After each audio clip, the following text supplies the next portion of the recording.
రేపటి నుంచి మన హైదరాబాద్ ఓఆర్ఆర్కి ఒక కొత్త చాప్టర్ మొదలవుతుంది. అంతకుముందు సివి ఆనంద్ గారు డీటెయిల్గా చెప్పారు ఏమేం ప్రొవిజన్స్ ఉన్నాయి. ఈ సందర్భంలో మీడియాది చాలా గొప్ప రెస్పాన్సిబిలిటీ ఉంటుంది. You have to inform the citizen, all the drivers, మీ పత్రికలు కానీ మీడియా ద్వారా కానీ ఏ విధంగా అయితే డిసిప్లిన్ డ్రైవింగ్ చేసుకోవాలి. నాకు తెలిసిన మటుకు ఇటువంటి ఇన్ఫ్రాస్ట్రక్చర్ మన రాష్ట్రంలో కానీ వేరే ప్రాంతాల్లో కానీ దేశంలో కానీ చాలా తక్కువ.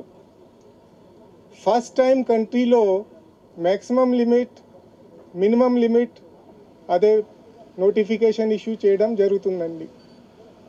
ఇటువంటి పరిస్థితిలో we want to enforce proper driving, ఇంకా ప్రాపర్ ఫెసిలిటీస్ లైటింగ్ కానీ కెమెరా కానీ టోల్ కలెక్షన్ కానీ ఇంకా పబ్లిక్ ఎమ్యూనిటీస్ కూడా ఏర్పాటు చేయడం జరుగుతుంది. Without taking much time, I wish compliment HMD and Cyberabad Police Commissioner for taking out this initiative and hope that it will be accident free year as far as 2014 in ORR is concerned. మీ అందరికీ ధన్యవాదాలు చెప్పి సెలవు తీసుకుంటాను. నమస్కారాలు.